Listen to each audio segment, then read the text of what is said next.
Ewan ko diyan kung bakit yung mga kinalaban daw ng kinalaban ni Cuadro Alas mga walang pangalan. Ito yung pagkasabi mo, mga walang pangalan yung mga kinalaban ni Casimiro, eh. Dapat daw yung mga kinalaban ni Casimiro yung mga ano may pangalan, malalakas. Bakit daw si Oguni? Tignan mo, oh, yung inaano ni Ampaw ba na walang pangalan, ano na Ampaw, walang pangalan, 'no? Yung sinabihan mong walang pangalan, tinalo tinalo na si Tapalis. Tanginang Ampaw na 'yan. Wala pang masyadong ano, hindi pa masyadong binalita yung laban dahil sinasabi-sabi ni Ampaw na mahina yung kalaban.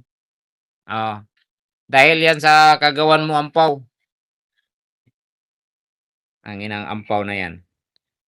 Yung sinasabi mong walang pangalan Ampaw, ano na,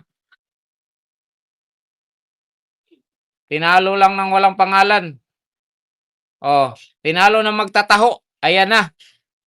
Oh, ang daming nagsabi, oh, tinalo lang ng magtataho, Kuya Lods. Yan na yung ano mo Ampaw, yung sobrang talino mo ba na sinasabi mo na walang pangalan, magtataho lang, tapos may sinasabi-sabi ka pang concern. Nakuha mo lang nakuha mo lang yung mga tao na sinasabi-sabi mong concern ka lang sa Team Casimiro, eh, kasi yun ang mga nakapaligid sa Team Casimiro, mga hindi propesyonal. So ano na ngayon, Ampaw, ngayon mo sabihin dun sa ano, sa Team Tapales na hindi mga propesyonal. Sabihan mo sila. Kami, kinalaban yan namin si Ogoni. Kung hindi lang yun na ano, hindi lang yun na nagsinasabing na ano, headbutt. Wala na yun, papatay na yun eh. Oh, ano na Ampaw?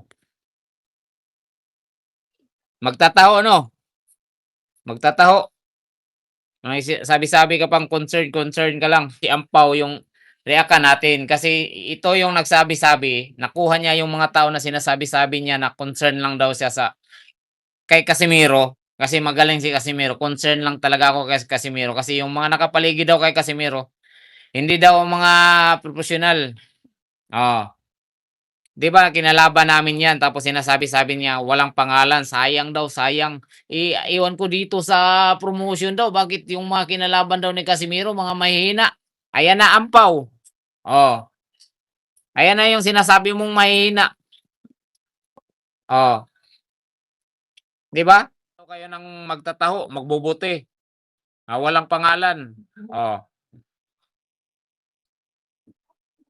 ano na Ampaw? Ikaw talaga Ampaw, plastic ka, eh. Plastic. Grabe ng grabe na yung mga ginagawa mo, oh. Yung sinasabi mong mahina lang, oh, ayan na. Si Tapalis nag-expect na mahina kasi sinabi mong mahina lang, oh. Ngayon, kumusta? Kumusta na sinasabi mong walang pangalan, mahina? Mga kinalaban ni Casimiro mahina, oh, ano na, 'di ba? Ano, Centravix, ha? Ano na Ampaw? Kasi hambog ka kasi magsalita, para kang sino, wala ka namang hindi ka naman marunong mag-boxing. May sinasabi ka pang opinyon or mga anong tawag mo dun, sa mga ganyan? Mag-analyze ka pa, wala ka namang alam sa boxing. Dapat yung mga mag-analyze yung marunong sa boxing, yung alam na pagod na, makikita na namin na pagod na, kasi kami yung nakakaalam kasi kami yung boxer, ikaw hindi ka naman boxer. Wag kang mag-analyze diyan.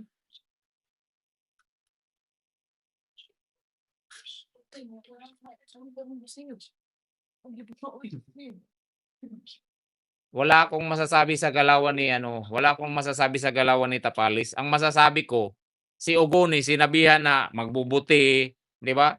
Mahina, oh. Kasi sinabi niya na mga Casimiro, mga nakalaban ni Casimiro, mga mahina, mga walang pangalan, magbubuti, 'di ba? Oh, ano ano ngayon Ampaw? Ah, ikaw kasi Ampaw, wag ka nang mag-analyze diyan sa boxing kasi wala kang alam. Hindi ka marunong mag-gloves, eh. Dami ng views. Nag Dami ng views ah. Nagpapaturo ka pa nga magpasuot ng gloves, eh. Hindi ka marunong mag-glove. Eh, ang alam ko hindi ka marunong hand drop, eh. Oh, ano na, magbabalot 'no, magbubuti. Tapos sinasabi mo kay Uguni mahinang nilalang lang, tapos walang pangalan.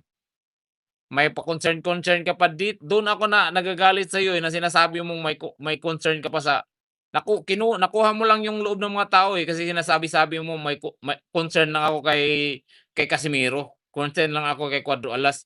Kasi yung mga ewan ko diyan kung bakit yung mga kinalaban daw ng kinalaban ni Cuadro Alas mga walang pangalan. Ito yung pagkasabi mo, eh, mga walang pangalan yung mga kinalaban ni Casimiro, eh. Dapat daw yung mga kinalaban ni Casimiro yung mga ano, may pangalan, malalakas. Bakit daw si Uguni? Tingnan mo, oh, Ampaw, ano na? Ano na Ampaw? Sa bawat suntok may pangarap, sa bawat Mga kakwento, hanggang dito na lang muna ang ating kwentuhan. Huwag kalimutan na mag-like, share at subscribe. Ako po si Mr. Kwento. Ito ang mga kwentong maaring hindi pa nakwento sa inyo. tayo ng boses ang hindi pa napapansin ng mundo. Samahan niyo akong busisiin ang bawat kwento at bawat sakripisyo ng mga mandirigmang mga Pilipino. Ito ang kwentong di pa nakwento. Pilipinas para sa mundo. Pilipinas para sa mundo.